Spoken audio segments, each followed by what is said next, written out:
కన్యవారికి గనక చూసుకున్నట్లయితే మీకు అష్టమాధిపతి ఎవరవుతారు? కుజుడు. మరి మీకు అష్టమాధిపతి పాపి కదా. ఈ పాప అయినటువంటి కుజుడు శుభత్వాన్ని పొందాలి అంటే శుక్రుడు గనక అక్కడ ఉంటే శుభత్వాన్ని పొందుతాడు. అయితే ఒక్కొక్కసారి శుక్రుడు లేకపోయినా ఆ యొక్క కుజుడు శుభగ్రహాలతో సంబంధం కలిగి ఉంటే అదృష్టం కలిసి వస్తుంది. ఎందుకంటే అష్టమ స్థానాధిపతి అదృష్టాన్ని ఇచ్చే కారకుడు.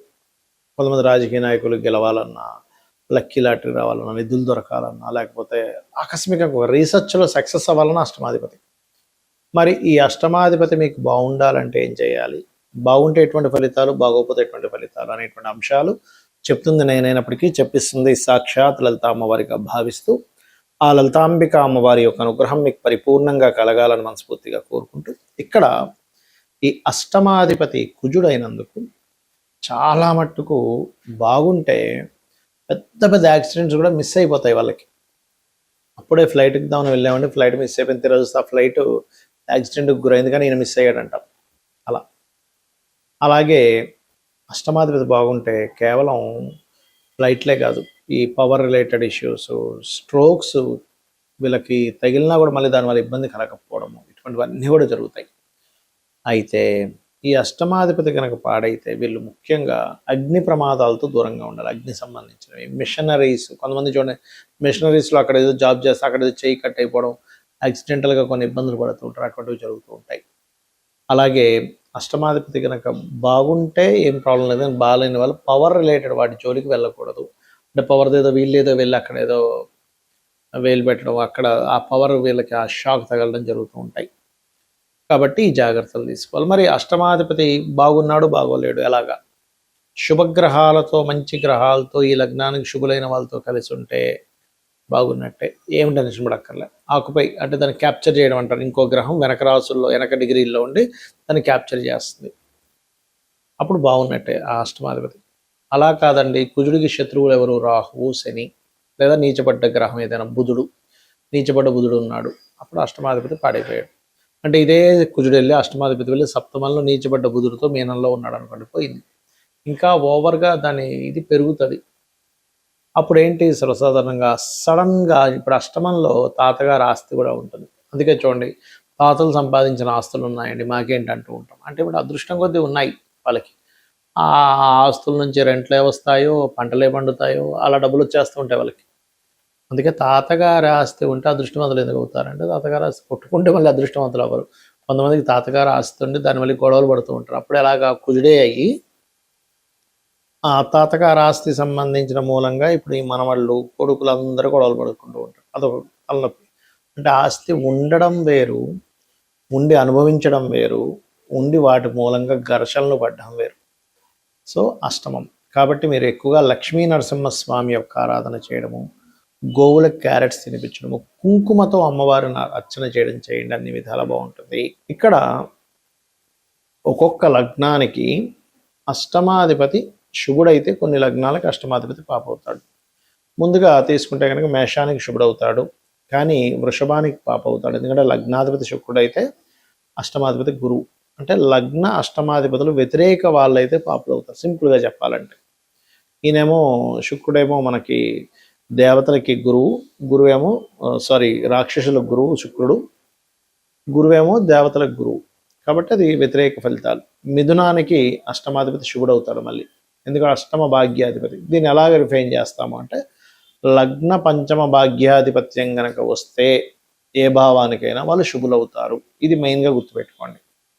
సో మిథునానికి అష్టమాధిపతి శుభుడు, కర్కాటకానికి పాపి, సింహానికి శుభుడవుతాడు, కన్యకి పాప అవుతాడు. ఎందుకంటే కన్యా లగ్నానికి బుధుడు లగ్నాధిపతి అయితే అష్టమాధిపతి కుజుడు, తులా లగ్నానికి లగ్న అష్టమాధిపతి శుక్రుడు శుభుడే అవుతాడు. మరియు ఇక్కడ ఈ యొక్క వృశ్చిక లగ్నానికి పాప అవుతాడు, ఎందుకంటే కుజుడు బుధుడు అవుతాడు. కాబట్టి ధనుర్లగ్నానికి న్యూట్రల్గా ఉంటుంది, ధనులగ్నానికి మకర లగ్నానికి న్యూట్రల్, కాకపోతే పాపే ఇక్కడ కొంచెం. కాకపోతే రవిచంద్రుల విషయంలో పరాశర మహర్షులు వారు చెప్పినటువంటి అంశం ఏమిటంటే, అష్టమాధిపత్యం కనుక రవిచంద్రుడికి వస్తే కనుక వాటిని పాపులుగా తీసుకోవడానికి వీల్లేదు, ఎందుకంటే తల్లిదండ్రులుగా చెప్తుంటారు కాబట్టి రవిచంద్రులు. అలాగే కుంభలగ్నానికి శుభుడవుతాడు అష్టమాధిపతి, ఎందుకంటే పంచమాధిపత్యం వచ్చింది కాబట్టి బుధుడికి. కుంభలగ్నాధిపతి శని, పంచమ అష్టమాధిపతి బుధుడు అయ్యాడు కాబట్టి. అదేవిధంగా మీన లగ్నానికి అష్టమాధిపతి పాపవుతాడు. మరి అష్టమాధిపతి పాపి అయితే అదృష్టం ఉండదా అని ఒక సందేహం కలుగుతుంది. అలా కాదు. అష్టమాధిపతి ఏ రాసుల్లో ఉన్నాడు, ఆయన మీ లగ్నానికి శుభుడైనా పాపైనా కూడా శుభత్వాన్ని అధికంగా పొందితే ఆయన శుభత్వాన్ని ఇస్తాడు. పాపత్వం వచ్చినప్పటికీ, ఆధిపత్యం పాపాధిపత్యం వచ్చినప్పటికీ శుభ సంబంధమైన సంబంధాలు కలిగి ఉన్నప్పుడు ఆయన శుభ ఫలితాలు ఇస్తాడు. ఎందుకంటే ఆకస్మికంగా ఎదగడం అనేటువంటిది 12 లగ్నాల వాళ్ళకే ఉంటుంది. 12 లగ్నాల్లో మనం మేషం నుంచి మీనం వరకు పుట్టిన వాళ్ళందరికీ కూడా ఆకస్మికంగా కలిసి వస్తుంది. అదే మేషం నుంచి మీనంలో పుట్టినటువంటి వాళ్ళలో మీకు శుభుడైన ఆకస్మికంగా నష్టపోయిన వాళ్ళు ఉంటారు. అంటే దీని అర్థం ఏమిటి? మీకు శుభుడే కానీ ఆయన నష్టం కలిగిస్తున్నాడా, లాభాన్ని కలిగిస్తున్నాడా? ఎలా అంటే ఒక వ్యాపారం నడుపుతున్నాం, ఆ వ్యాపారంలో తండ్రి కూర్చుంటాడు కౌంటర్ మీద, దాని తర్వాత కొంతసేపు అతనికి రెస్ట్ ఇవ్వడం కోసం కొడుకు వెళ్ళి కూర్చుంటాడు. కానీ కొడుకు యొక్క బుద్ధి గనక అక్కడ ఉండేటువంటి కౌంటర్లో ఎంతో కొంత ధనాన్ని తీసుకొని వెళ్ళి ఎంజాయ్ చేయడమో, వ్యసనాలకు గురైనప్పుడు కొడుకు సొంత కొడుకైనప్పటికీ అక్కడ ఉండేటువంటి ధనాన్ని అపహరించుకు వెళ్ళి కొన్ని వీక్నెస్ల వల్ల అతను ఆ యొక్క వ్యాపారానికి నష్టం వచ్చేలాగా ప్రవర్తించవచ్చు. ఎందుకు అంటే అక్కడ సొంత కొడుకే, అంటే లగ్నానికి శుభుడే అష్టమాధిపతి కనుక నష్టం కలిగించే బుద్ధి ఆ అధిపతికి పాడైపోయింది, ఆ అధిపతి పాడయ్యాడు. అలాగే ఇప్పుడు ఎవరైనా పని వ్యక్తిని మనం పెట్టుకున్నాము, ఉదాహరణకు ఒక అసిస్టెంట్ని పెట్టుకున్నాం, అసిస్టెంట్ చాలా నిజాయితీ పరుడు అనుకోండి, వాడు రూపాయి ముట్టుకోడు పాప అయినప్పటికంటే దీని అర్థం ఏమిటి? సొంత వాళ్ళైనా బుద్ధి పాడైతే ఇబ్బందినిస్తుంది, బయట వాళ్ళైనా వాడు బుద్ధి పాడవకపోతే వాడు మంచి చేస్తాడు. అలాగే గ్రహం కూడా మీ లగ్నానికి శుభుడైనా పాపైనా అష్టమాధిపతి బాగున్నాడో లేదో చెక్ చేసుకోవాలి. ఆ బాగుండడం బాగోపోవడం ఎలా చెక్ చేయాలి అంటే పాపకత్తెరలో ఉన్నాడా, పాపగ్రహాలతో కలిసి ఉన్నాడా, పాపగ్రహంతో వీక్షిస్తున్నాడా, దాని పోర్ట్ఫోలియో పాడైందా, అది ఉండే నక్షత్రం పాడైందా, బాగుందా చూసుకోవాలి. దీన్ని డివిజనల్ చార్ట్స్ అంటారు. అంటే వర్గ చక్రాల్లో ఎక్కడైనా పాడైతే కూడా దీని యొక్క ప్రభావం ఆ రకంగా ఇస్తూ ఉంటుంది, గుర్తుపెట్టుకోండి. అదేవిధంగా మరొక విషయం ఏంటంటే ఇక్కడ గమనించినట్లయితే వీటితో పాటు అష్టమ స్థానంలో మీ లగ్నానికి శుభుడైనటువంటిది ఏదైనా గ్రహం వచ్చి కూర్చున్నా అష్టమం బాగుపడ్డట్టే. ఇవి రూల్స్. అయితే అష్టమం అనేటువంటిది అదృష్టము, మీ యొక్క పూర్వజన్మ పుణ్యాన్ని విత్డ్రాల్ చేసుకునేటువంటి స్థానం అష్టమం. 9వ భావం మనం భాగ్యభావం అంటాం, భాగ్యాన్ని విత్డ్రాల్ చేసుకునేది అష్టమం. కాబట్టి ఎవరైనా రాజకీయాల్లో బాగా రాణించాలన్నా, లేకపోతే లాటరీ కొట్టామండి అంటూ ఉంటారు, లాటరీ కొట్టాలన్నా, ఒక నిధి దొరికిందండి అనాలన్నా, వీటన్నిటికీ కూడా అష్టమమే ముఖ్య కారణము. అందుకని మీరు పూజ చేస్తున్నామండి ఫలితం రాలేదు, అష్టమం పాడైంది, అక్కడ భాగ్యంతో పాటు అష్టమం కూడా పాడవుతుంది, పంచమం పాడవుతుంది. కొంతమంది కాన్సన్ట్రేషన్ ఎందుకు చేయలేరంటే అది కారణం. కాబట్టి మీరు ఏం చేయాలంటే అష్టమీ చంద్ర విభ్రాజ అలిక స్థల శోభితాయే నమః, ఈ మంత్రము కూడా మీకు అద్భుతంగా పనిచేస్తుంది.